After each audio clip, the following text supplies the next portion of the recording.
السلام علیکم ورحمۃ اللہ وبرکاتہ۔ میرے پیارے آقا علیہ الصلوۃ والتسلیم کے پیارے دیوانوں، خاتون جنت حضرت فاطمۃ الزہرا رضی اللہ تعالیٰ عنہا کی کنیزوں۔ حکایت نمبر 82۔ شرافت و عصمت۔ فرہنگ اصفیہ اردو کی ضخیم لغت کے نام سے اردو کا کون پڑھا لکھا ناواقف ہے؟ اس کے مصنف اس کے دیباچے میں اپنے گھر کی آتش زندگی کا حال زار لکھتے ہیں کہ ذکر 8 فروری 1912 کی شب کا ہے اور مصنف کی اہل خانہ اس وقت جچہ خانہ میں تھی۔ جب آدھے گھر کے قریب جل چکا تو اس کے دھوئیں اور آگ کی لپٹوں نے جھنجھوڑ کر جگایا۔ اتنے میں گھر والی کو خبر ہوئی۔ وہ پہلے تو تنہا صحن تک آئی، پھر اپنے بچے کو لینے اندر چلی گئی، پھر اسے گود میں اٹھا کر غسل خانے میں آ کھڑی ہوئی۔ اس وقت آگ لگ جانے کا شور مچ گیا۔ 2-4 پاس پڑوس کے آدمی اندر آ گئے۔ ہم نے اپنی گھر والی سے ہر چند کہا دروازے میں آ جاؤ، مگر یہی جواب ملا کہ غیر مردوں کی آواز آ رہی ہے، ہم کیوں کر آئے؟ اس ہٹ سے ہمیں اس وقت بہت بڑا رنج ہوا۔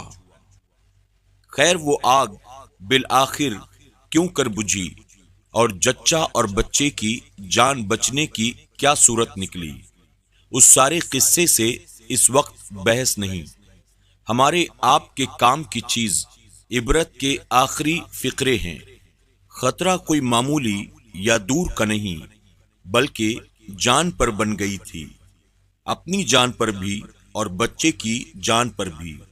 شوہر خود آواز دے کر مردانہ حصے میں بلا رہے ہیں۔ اس پر پردہ نشین خاتون کی عصمت پرستی کا یہ عالم ہے کہ اپنی اور اپنے بچے کی جان جل جانا منظور، دونوں کا آگ کے شعلوں میں بھسم ہو جانا منظور، لیکن یہ گوارا نہیں کہ عصمت کی انتہائی اور اعلیٰ معیار پر کوئی ہلکی سی بھی آنچ آنے پائے۔ سبق: اسلامی شرافت و عصمت اور شرم و حیا کا یہ واقعہ سچی مسلمان عورت کا کردار ہے۔ جل جانا منظور مگر غیر مردوں کی آواز سننا نامنظور۔ اس واقعے کے پیش نظر آج کل کی ماڈرن عورتوں کا کردار دیکھ کر ایک سچے مسلمان کا دل جل اٹھتا ہے۔ انہیں عزت و شرافت کی خاطر جل جانا منظور تھا۔ انہیں میک اپ کر کے بن ٹھن کر باہر ننگے منہ پھر کر جلانا منظور ہے۔ پہلی عورتیں جل جانے کے خطرے کے باوجود غیر مردوں کی آواز نہیں سننا چاہتی تھیں، اور یہ ماڈرن عورتیں پارٹیوں میں جا کر غیر مردوں کی آوازیں سنتی ہیں اور انہیں اپنی آواز سناتی بھی ہیں، اور یہ نہیں تو ٹیلی ویژن پر پرائے مردوں کی آوازیں سن کر خوش ہوتی ہیں۔ وہ شریعت کی اجازت کے باوجود باہر نہیں نکلتی تھیں، یہ شریعت کی ممانعت کے باوجود گھر نہیں بیٹھتی۔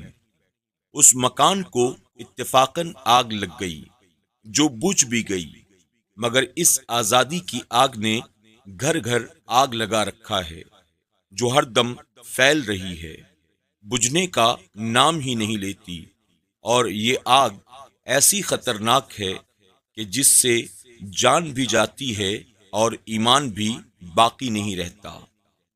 یہ جو آزادی ہے اس سے بھاگ تو، یہ جو آزادی ہے اس سے بھاگ تو، اپنے گھر میں مت لگا یہ آگ تو۔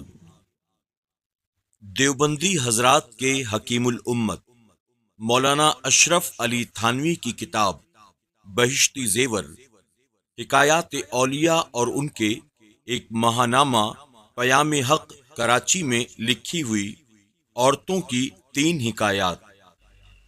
حکیم الامت صاحب کی مشہور کتاب بہشتی زیور کا 8واں حصہ نیک بیویوں کے حال میں اس عنوان سے شروع کیا گیا ہے۔ اس سلسلے میں ایک حکایت درج ہے جس کا عنوان ہے حضرت سری سختی کی ایک مریدنی کا ذکر۔ حکایات اولیاء بھی جناب اشرف علی تھانوی کی تالیف ہے، جس میں ایک حکایت درج ہے جس کا عنوان ہے بزرگوں کی عقیدت مند عورت۔ پیام حق یہ ماہنامہ ہے جو مسلک دیوبند کا ترجمان ہے۔ اس کا شمارہ اکتوبر 1945 ہمارے سامنے ہے۔ اس میں ایک حکایت درج ہے جس کا عنوان ہے گجری۔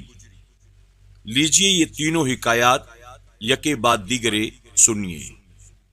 حکایت نمبر 83، حضرت سری سختی کی ایک مریدنی کا ذکر۔ ان بزرگ کے ایک مرید بیان کرتے ہیں کہ ہمارے پیر کی ایک مریدنی تھی۔ ان کا لڑکا مکتب میں پڑھتا تھا۔ استاد نے کسی کام کے لیے بھیجا، وہ کہیں پانی میں جا گرا اور ڈوب کر مر گیا۔ استاد کو خبر ہوئی، اس مریدنی کے گھر گئے اور صبر کی نصیحت کی۔ وہ مریدنی کہنے لگی، حضرت آپ یہ صبر کا مضمون کیوں فرما رہے ہیں؟ انہوں نے فرمایا، تیرا بیٹا ڈوب کر مر گیا۔ تعجب سے کہنے لگی، میرا بیٹا؟ انہوں نے فرمایا، ہاں تیرا بیٹا۔ وہ کہنے لگی کہ میرا بیٹا کبھی نہیں ڈوبا، اور یہ کہہ کر اٹھ کر اس جگہ پر پہنچی جہاں بیٹے کا نام لے کر پکارا، اے محمد۔ اس نے جواب دیا، کیوں اماں؟ اور پانی سے زندہ نکل کر چلا گیا۔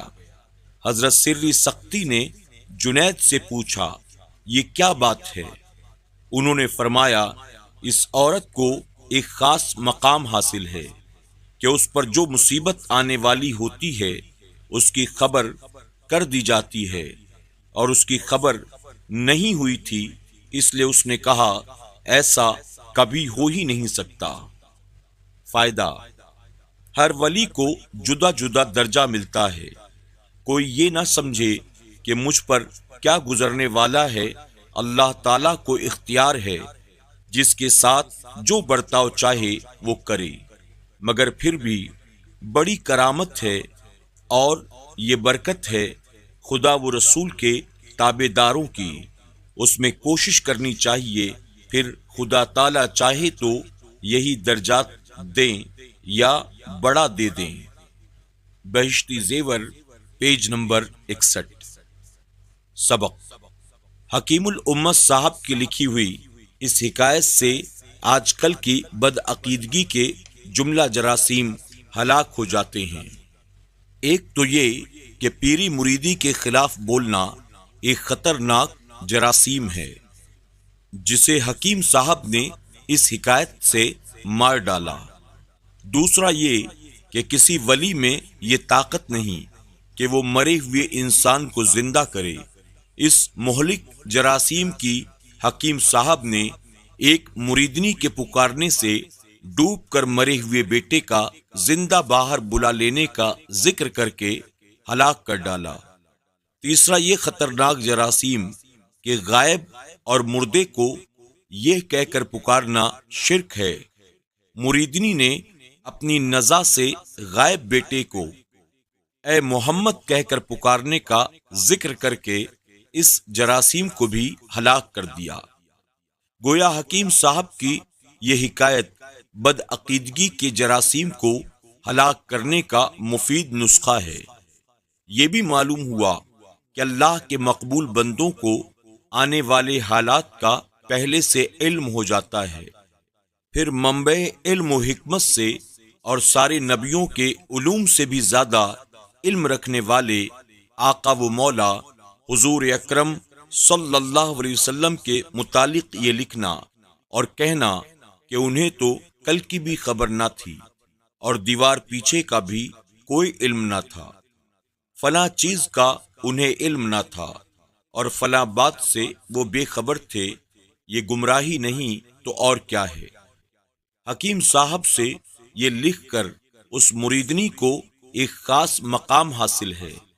اس پر جو مصیبت آنے والی ہو، یعنی جو آئندہ ہونے والی بات ہو اسے خبر کر دی جاتی ہے۔ یہ کمال خدا و رسول کے تابعداری سے حاصل ہوتا ہے، اور آج بھی اگر کوئی خدا و رسول کی تابعداری کرے تو اس سے بھی زیادہ درجہ مل جاتا ہے۔ تو خدا کے رسول کی تابعداری سے آئندہ کے حالات کا علم ہو سکتا ہے، تو پھر نبی اور رسول کے علم غیب سے انکار کرنا سب سے بڑی جہالت ہوئی یا نہیں؟ میرے پیارے آقا علیہ الصلوۃ والتسلیم کے پیارے دیوانوں، خاتون جنت حضرت فاطمہ الزہرا رضی اللہ تعالیٰ عنہا کی کنیزوں، آج کے درس میں بس اتنا ہی۔ انشاءاللہ کل کے ایپیسوڈ میں اور 2 حکایت سماعت کریں گے۔ آپ تمام سے گزارش ہے ہمارے ساتھ بنے رہیں، اور ان ایپیسوڈز کو آپ زیادہ سے زیادہ اپنے دوست احباب کے ساتھ بھی شیئر کرنے کی ضرور کوشش کریں۔ السلام علیکم ورحمۃ اللہ وبرکاتہ۔